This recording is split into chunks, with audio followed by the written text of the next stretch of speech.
Welcome back. If you're listening right now, consider yourself our favorite kind of person. Yeah, without a doubt, the learner. Exactly, the learner. You are that inherently curious individual who doesn't just want to know that a clock ticks, you know? Right, you want to open up the bag? Yeah, open the bag, pull out the gears, and understand exactly how the entire mechanism keeps time. And that is the exact energy we are bringing to the table today. It really is. We are embarking on it's a highly customized masterclass style breakdown.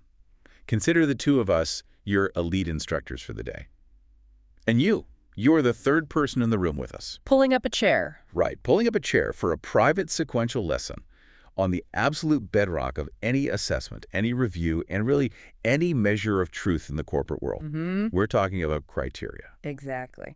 And the source material we're working from today is the definitive gold standard for this topic. We are unpacking the core framework, specifically the mandatory standards and the corresponding operational guidelines. Straight from the source. Straight from the ISACA IT audit framework, commonly known as IT, the 5th edition. And if we connect this to the bigger picture... Yeah, why does this matter to the listener? Right.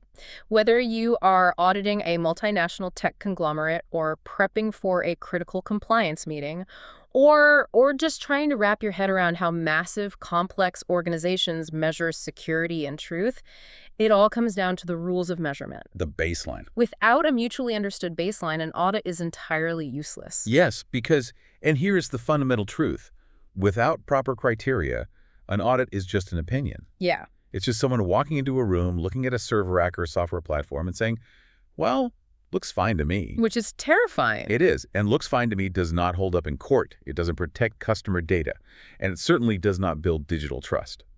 Let me give you a historical example of why this matters so much. Oh, I love this one. Think about the Mars Climate Orbiter back in 1999. Yeah. It was a $125 million spacecraft designed to study the Martian climate. It flew millions of miles, reached Mars, and instantly burned up. Immediately burned up in the atmosphere. A famously catastrophic failure of measurement. Exactly. And the root cause wasn't a broken thruster. It wasn't a bad line of code. It was a failure of criteria. The engineering team at Lockheed Martin used English units of measurement pound-seconds to calculate the total impulse of the thrusters. But the navigation team at NASA's Jet Propulsion Lab was using the metric system, Newton seconds. Right, so two highly competent teams. Brilliant teams, evaluating the exact same system, but using entirely different, unaligned criteria. And the result is total destruction. Total destruction.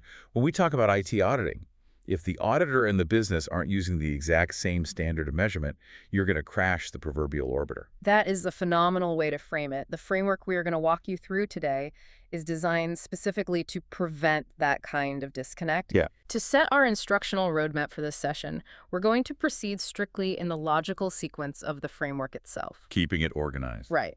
We will start with the mandatory foundation, the absolute non-negotiable requirements for selecting criteria. From there, we'll unpack the operational side. How to, too. Exactly. How to actually select them in the real world, how to ensure they are suitable and acceptable, the hierarchy of sources you should draw from, and finally, what happens when you need to pivot and change your criteria right in the middle of an audit. Okay, let's unpack this. We're starting with the foundation. Yeah. The framework divides its guidance into two main categories. You have standards, The mandatory stuff. right, the mandatory things you absolutely must do, and guidelines, which provide the recommended practices for how to execute those mandates. The core standard here dictates a very clear rule. General Standard 1008 states that IT audit and assurance practitioners must select assessment criteria that are clear, complete, and appropriate. And that mandate exists for a very specific reason, tying right back to your Mars orbiter example. Yeah. To ensure credibility and transparency, criteria cannot be vague. If a report user, whether that's a board member, a regulator, a stakeholder, or just the general public, Right. if they cannot access or understand the criteria used to evaluate a system, the entire audit loses its power. It loses its trustworthiness. It's just noise at that point. Exactly.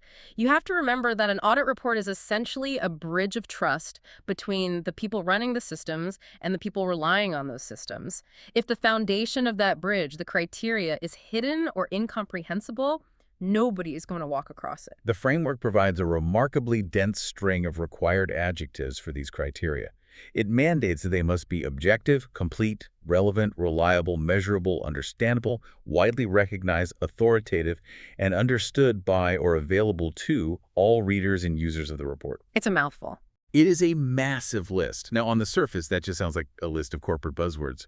But when you really start to look at them, you realize they're interconnected dependencies. They absolutely are. Every single word in that list is a load-bearing pillar.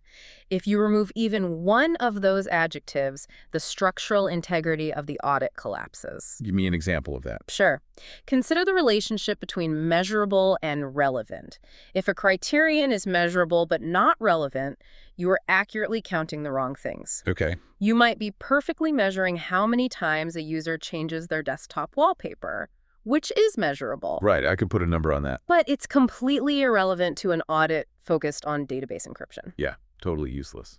Conversely, if something is relevant but not objective, you are letting personal bias skew the results. The standard demands all of these characteristics simultaneously. It's not a menu where you can pick and choose. It is a comprehensive baseline. Which naturally leads into the framework's mandate on ensuring the acceptability of these criteria. The overarching philosophy here is that practitioners must focus on criteria that are recognized, authoritative, and publicly available. Right. You cannot just invent a set of rules in a vacuum. It goes back to the core concept of independent validation.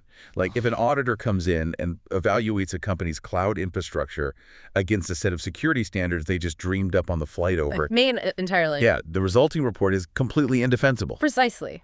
The acceptability requirement prevents the manipulation of the grading scale. This is vital when we talk about the macro business impact.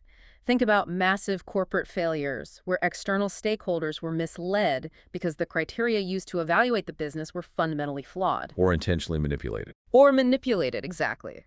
When an auditor issues an opinion, the market assumes that opinion is based on a recognized authoritative yardstick. If the criteria are not publicly available or widely understood, the auditor is essentially speaking a private language that the report users cannot decipher. So we have the mandatory the unyielding standard that criteria must be objective, complete, and publicly accepted. But that begs the question, how do we actually execute that in the wild? Right, the real-world application. Exactly. That brings us to the operational guidelines, specifically Guidelines 2008.1 and 2, the selection and use of these criteria. The framework draws a hard line when it comes to compliance with laws, regulations, and standards. Naturally. Obviously, adhering to applicable laws is a mandatory requirement. If there is a law in the books dictating how health data must be handled, your criteria must reflect that law. That is the easy part, conceptually speaking. If a statute says data must be retained for 7 years, your criterion is a simple binary check. Is it retained for 7 years, yes or no? Exactly. But what's fascinating here is how the framework addresses the inevitable gaps. Because anyone working in technology knows that innovation moves at 1,000 miles an hour, while legislation moves at a comparative crawl. It's so true. You don't get a free pass on auditing an environment just because the lawmakers haven't caught up to the engineers. Right. So how does an auditor handle something highly advanced, like AI governance, when their specific jurisdiction might not have a single explicit law in the books regarding algorithmic transparency? This is where the true expertise of the practitioner comes into play. The guidelines state that when explicit legislative or regulatory requirements are missing, practitioners must turn to established standards and frameworks. Okay. The source material provides some heavy-hitting examples that act as global touchstones. You look at the European Union's General Data Protection Regulation, or GDPR. You look at the National Institute of Standards and Technology Cybersecurity Framework NIST. A classic. Or the Digital Operational Resilience Act, DORA. So, essentially, DORA and NIST act as the architectural blueprints when your local city zoning laws haven't been written yet. You are borrowing the yardstick from a recognized global authority. Exactly. Even if a company operating in, say, South America is not strictly legally bound by a European regulation like DORA, those frameworks provide the recognized authoritative baseline we talked about earlier. That makes a lot of sense. And the framework offers a crucial insight here. Yeah. Where requirements are not prescriptive, the auditor must ensure the criteria still align with the overall audit objectives and comply with both the letter and the intent of applicable laws and recognize best practices. The intent of the law is such a tricky concept. It is. It means you can't just look for loopholes. You have to capture the spirit of what the baseline expectations are for data protection and system resilience. It requires deep synthesis. If the intent of an older, broader privacy law is protect consumer identities, but the law was written before biometric facial recognition existed. Right, the lawmakers had no idea that was coming. Exactly.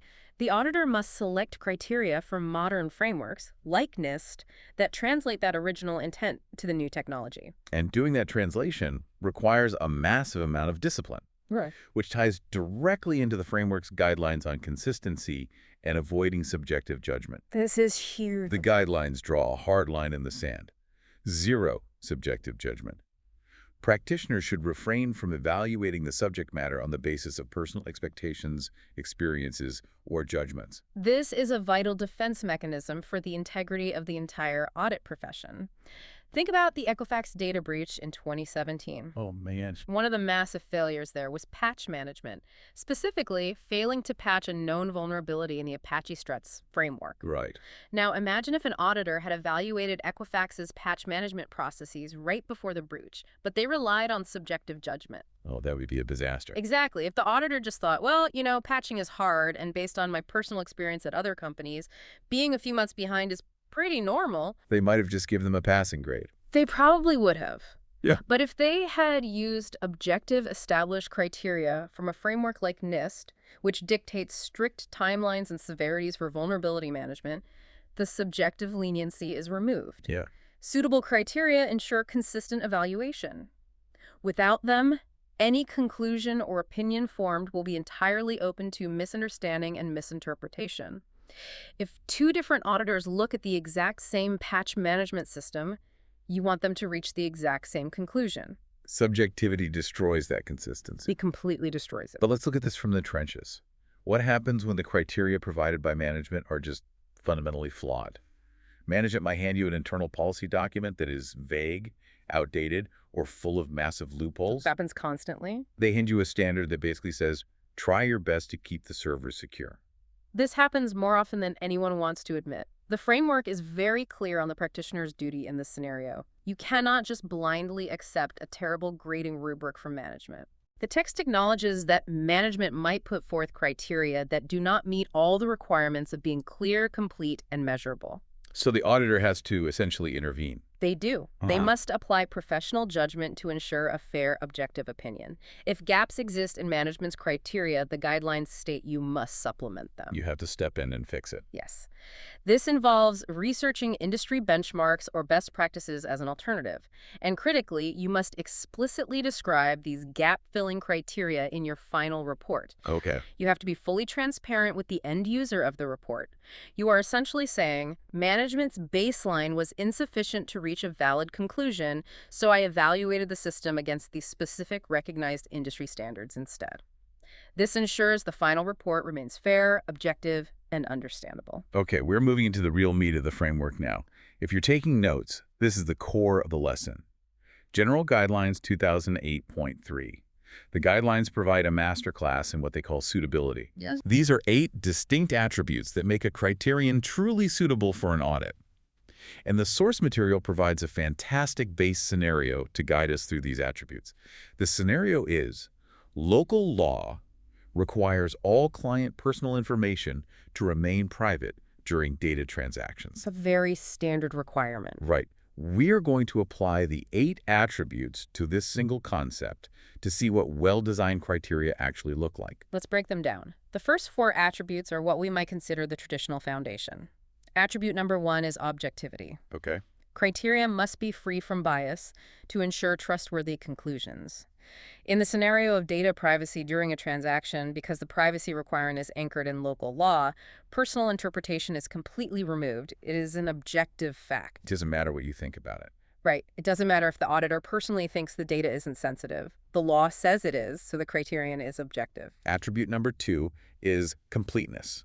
The criteria must cover all relevant aspects of the engagement. You can't just check the front door locks and ignore the back windows. Great analogy. The framework uses a great example here. Completeness is achieved when all system access controls, meaning the specific roles, the user privileges, and the authentication mechanisms, are within the scope of the audit. That is a crucial point. If an auditor only looks at password complexity, which is just the authentication part, but ignores whether a basic user has been accidentally granted administrative privileges, their assessment of data privacy is dangerously incomplete. Right, they measured one wall of the room and declared the entire building secure. Completeness demands a holistic view of the control environment. Number 3 is relevance. The criteria must directly relate to the subject matter and the specific audit objectives. If the objective is ensuring data remains private during transactions, a relevant criterion ensures that all critical configuration changes are in scope and verifiable. Yes. You are looking at the change request IDs and the system logs. Because if someone can alter the configuration of the transaction database without leaving a trace, they can easily route that private data to an unauthorized location. Tracking the configuration changes is highly relevant to the objective of data privacy. And number 4 is reliability. This echoes what we discussed earlier about consistency. Reliable criteria produce consistent results when applied by different practitioners. The text points out that evaluating password policy compliance is reliable if multiple auditors using the identical checklist and system configuration reports arrive at the exact same conclusion. There is zero ambiguity in the test. Exactly. Those first 4, objectivity, completeness, relevance, and reliability, are the bedrock. But the framework doesn't stop there. It introduces 4 additional attributes that are heavily focused on the challenges of modern, highly complex, and automated environments. Here's where it gets really interesting. Attribute number 5 is measurability. The framework states that criteria must allow quantifiable assessment. We cannot just say the system should mostly do the right thing. We have to be able to measure its behavior definitively. The example the text provides here is highly relevant to today's landscape, particularly regarding artificial intelligence. Measurability is achieved when prohibited AI-generated outputs can be uniquely identified, logged, and counted. So if an AI is deployed by a financial institution to answer customer service queries, but it is strictly prohibited from offering formal investment advice, you need a criterion that allows you to count exactly how many times it attempted to do so. Precisely. If the AI model occasionally hallucinates and starts telling customers to buy specific stocks, the auditor must be able to pull a log and say, the model violated the constraint exactly 42 times this month. Right.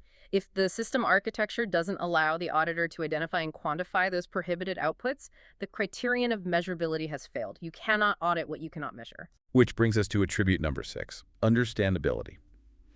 The criteria must be clear and leave little room for misinterpretation. The text gives a great example that I think every IT professional has run into, stating, all customer data should be encrypted in transit and at rest. Sounds like a good rule, but it is entirely too vague to be an auditable criterion. It is a terrible criterion on its own. Yeah. What does encrypted mean in that context? Does a simple base 64 encoding count? Does an outdated algorithm like DES count? Right, you could drive a truck through those loopholes. To meet the standard of understandability, the criterion must be clearly defined in both policy and technical standards. It needs to say, data must be encrypted at rest using AES 256 and in transit using TLS 1.2 or higher. Very specific. Only then is it truly understandable and leaving no room for a developer or an auditor to misinterpret the requirement. Now we arrive at attributes 7 and 8, which are absolutely critical for anyone dealing with complex algorithms, machine learning, or automated decision-making. Attribute 7 is transparency. Transparency is massive. It means showing how outputs are generated and allowing practitioners to trace results back to their sources. You have to be able to see the gears turning. Yeah. The text focuses heavily on AI here. Transparency is demonstrated when an AI fraud detection system logs each transaction, it flags as suspicious, records the specific data features used in that decision, and provides access to those logs for independent review. So if the AI flags my credit card purchase as fraud, transparency means the bank's auditor can look at the system and say, okay, the AI flagged this because the purchase was made in a foreign country at 3 a.m. and it involved high-end electronics. Yeah. The inputs are visible. Exactly. That is transparency. You can see the data moving through the system. But that leads directly into attribute 8, which is explainability. And this is where the framework makes a vital distinction. Many people use transparency and explainability interchangeably, but they're profoundly different concepts in an audit context. Explainability ensures that the reasoning behind the outputs can be understood. Transparency is what happened, explainability is why it happened, And the distinction is critical. The text uses a brilliant example of a medical AI model. Let's say a hospital deploys an AI to assist doctors in diagnosing rare diseases. The AI analyzes a patient's file and outputs. This patient has a 90% chance of developing condition X.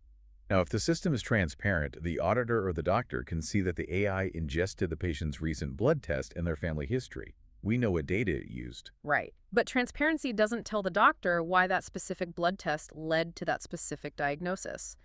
The model might just be a black box that spits out an answer. Explainability means the AI actually highlights the specific logic. It has to show its work.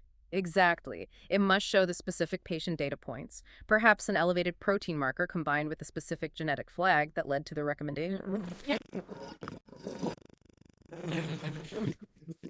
Establish clinical expectations. That distinction is critical, but I imagine it's a nightmare to actually enforce in the real world.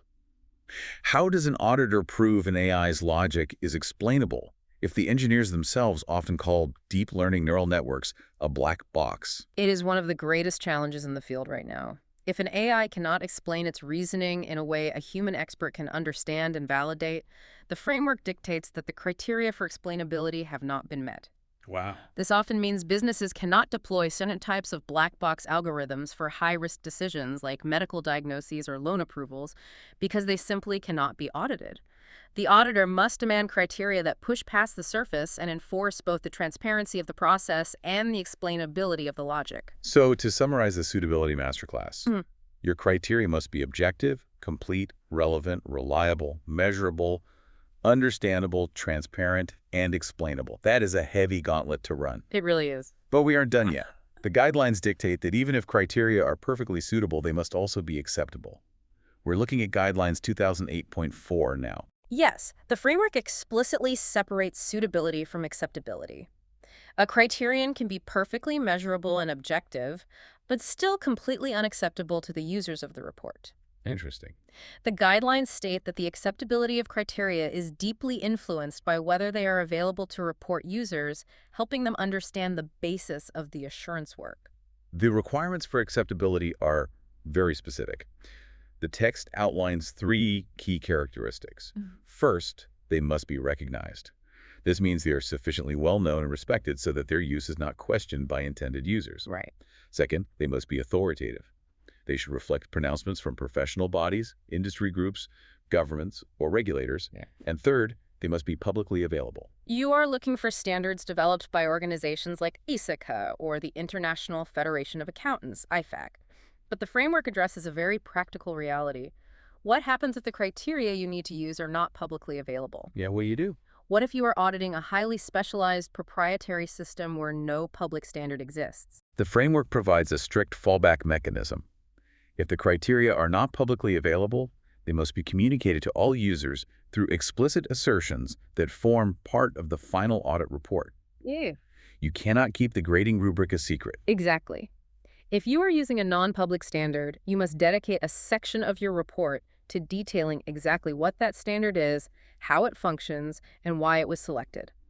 Anyone reading the report must be able to understand the exact benchmarks that were used, even if they can't go to a public website and download the framework themselves. Which naturally leads to the scenario where management develops their own in-house criteria. Let's say a tech startup invents a brand new method of cryptographic hashing for their internal databases. Okay. There are no NIST standards for it yet. There are no ISACA guidelines. The startup writes their own internal policy on how this new cryptography should be secured and implemented, and they hand that policy to the auditor. This requires an incredibly high degree of caution from the practitioner. The text clarifies that the auditor must check for external acceptability. Would an outside objective party with expertise in cryptography agree with these internally generated metrics? Because the obvious danger is that management might set the bar artificially low. Always a risk. They design an easy test that they know their new system can pass. We investigated ourselves using rules we wrote yesterday and found our system is perfectly secure. That is the exact trap the guidelines are designed to avoid. To prevent that self-serving bias, if the criteria aren't public and were developed entirely by management, the auditor must seek independent confirmation of their acceptability. How does that work in practice? The auditor might have to bring in an external cryptography expert to review management's bespoke criteria. The expert evaluates the homegrown rules and says, yes, these mathematically align with the fundamental principles of data security, or they say, no, this is full of holes and completely unacceptable as a baseline. Got it. The auditor must document that external validation. They have to prove that management isn't just grading their own homework. So we have established that you can't just trust management's homegrown rulebook without verifying it, and you need suitable, acceptable criteria. But if you have to throw out their rules, where exactly do you go to find better ones? Right. This is where the framework provides a literal map. Guidelines 2008.5 details the hierarchy of sources. It gives practitioners the official prioritized order of consideration when deciding where to pull their criteria from. It is a 4-tier pyramid. Yeah. Tier 1, the absolute top of the hierarchy, consists of criteria established directly by ISACA. The text notes that these are publicly available criteria and standards that have been exposed to rigorous peer review and a thorough due diligence process by recognized international experts. The best of the best. Exactly. These experts cover IT audit, risk, privacy, governance, and security. Because of this exhaustive vetting process, Tier 1 sources are the most reliable and defensible benchmarks you can use. If Tier 1 isn't applicable, you move to Tier 2. These are criteria established by other bodies of experts. So, similar to ISACA, these are frameworks relevant to the subject matter that have been developed through extensive public consultation, peer review, and due diligence by experts in various fields. We're talking about organizations like ISO or NIST.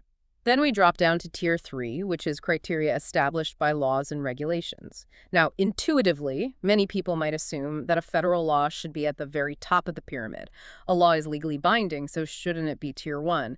But the text issues a very specific, stark warning here. Yes, it explicitly states to use extreme caution. It does, and for a very good reason. The text explains that using laws and regulations directly as audit criteria is dangerous because the wording is often complex, generalized, and carries highly specific legal meaning rather than technical parameters. Let's put that into a real-world context. A data protection law might state that a company must implement reasonable security measures to protect consumer data. Exactly. What does reasonable security measures mean to a lawyer versus a federal judge versus a database administrator? It's completely subjective. It is.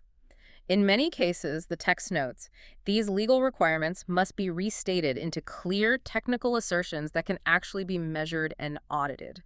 The law says reasonable security.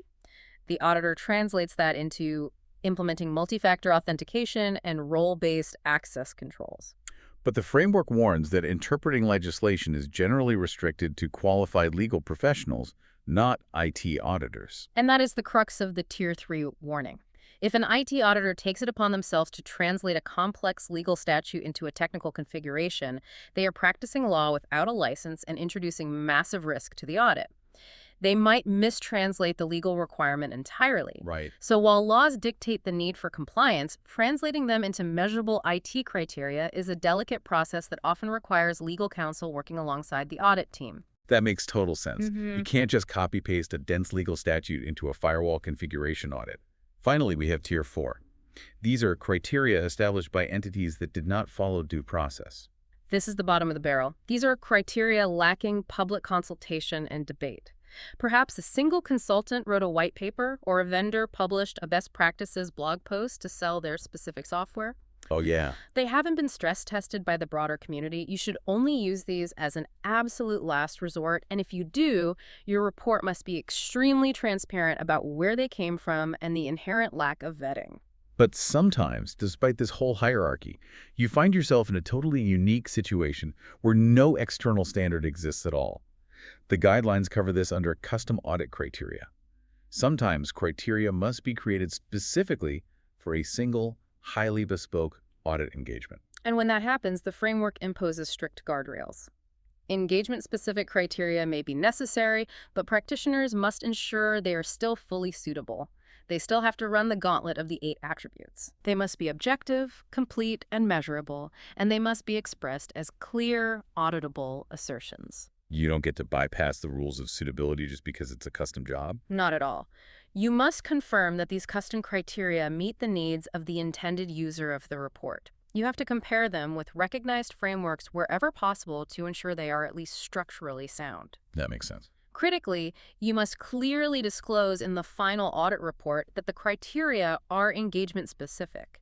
You have to assess the potential for the report users to misunderstand these custom rules and provide extensive clarification where needed.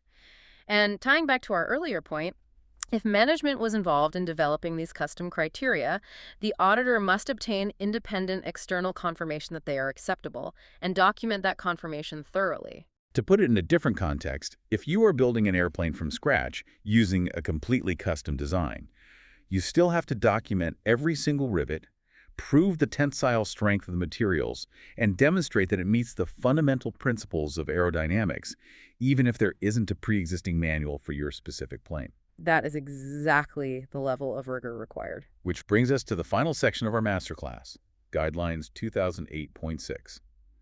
The guidelines acknowledge the reality of auditing, which is that it is rarely a perfectly static exercise. We have to discuss changing criteria midstream. It happens all the time. What happens when you are halfway through a massive 6-month engagement? You have collected a mountain of evidence, and you suddenly realize the criteria you selected in month 1 simply aren't working. The framework addresses this directly. It acknowledges that during an engagement, additional information, operational changes, or entirely new insights might require the modification of the initially selected criteria. Give me a scenario where that happens. Let's say you are 3 months into an audit of a company's network security, using criteria focused on their on-premise servers.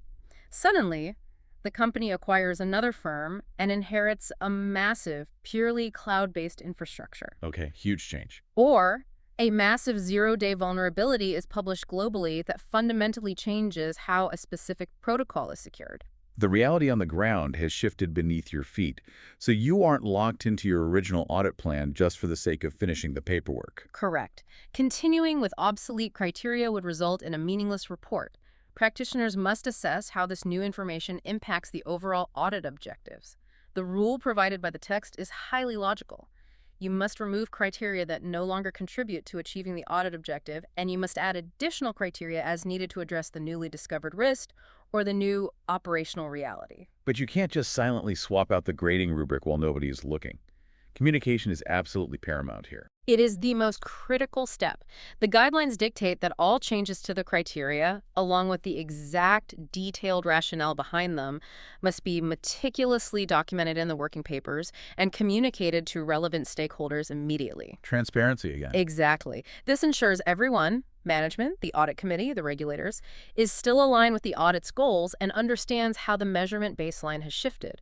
If you change the rules of the game halfway through the 4th quarter, everyone in the stadium needs to know exactly why and how. Okay, we have covered a phenomenal amount of ground today. Let's bring this masterclass to a close and recap our journey. We started with the unyielding foundational mandate. IT practitioners must select assessment criteria that are clear, complete, and appropriate. We explored the interconnected dependencies of those required adjectives, how criteria must be objective, relevant, measurable, and understandable to guarantee the integrity of the audit. We then moved from the mandates into the operational guidelines. We discussed the complex challenges of aligning criteria with the intent of the law when technology inevitably outpaces legislation, requiring us to leverage recognized global frameworks like NIST or DORA. All right. We took a deep dive into the 8 attributes of suitability, highlighting the critical modern distinction between a system being merely transparent versus being genuinely explainable. We tackled the strict requirements of acceptability, emphasizing that criteria must be recognized, authoritative, and publicly available, or else explicitly detailed and justified in the final report. We climbed the hierarchy of sources, from the gold standard of peer-reviewed frameworks down to the extreme caution required when attempting to translate dense legal statutes into technical IT tests. And finally, we explored the rigorous communication required to dynamically adapt criteria mid-audit without losing stakeholder trust. If we connect all of this back to your daily professional life as a listener, the value of this knowledge is immense. Whether you are an auditor sitting in the hot seat, an IT manager designing a new system, or a business leader relying on these reports to make massive financial decisions, understanding how to rigorously define what good looks like is your primary defense mechanism. Absolutely. It protects your organization from the devastating bias of subjective judgment. It ensures you are actually complying with the defensible standards of your industry. And ultimately, it is the only verifiable way to build sustainable digital trust with your users, your customers, and the market at large. Without that shared baseline, you are just launching a multi-million-dollar orbiter and hoping it doesn't burn up in the atmosphere. Exactly. And I want to leave you with a final provocative thought to mull over, looking toward the horizon. We have spent this entire session talking about centralized standard-setting bodies, ISACA, NIST, ISO, and how they dictate the authoritative criteria we use to evaluate traditional corporate structures.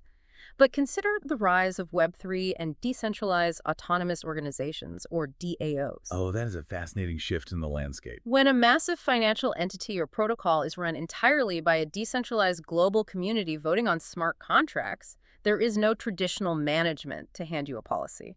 There is no central IT department. And often, no single jurisdiction's laws apply clearly to a borderless, purely digital entity. It breaks the whole mold. It really does. The entire structure defies the traditional hierarchy of sources we just discussed. So the question for the next generation of assurance practitioners is this: how do you establish authoritative, recognized criteria to audit a system that essentially belongs to everyone and no one? That is an incredible puzzle, and it completely flips the traditional framework on its head. A huge thank you to you, the learner, for pulling up a chair and joining us for this extensive deep dive. Keep questioning the criteria, keep looking for the explainability behind the transparency, and we will catch you on the next one.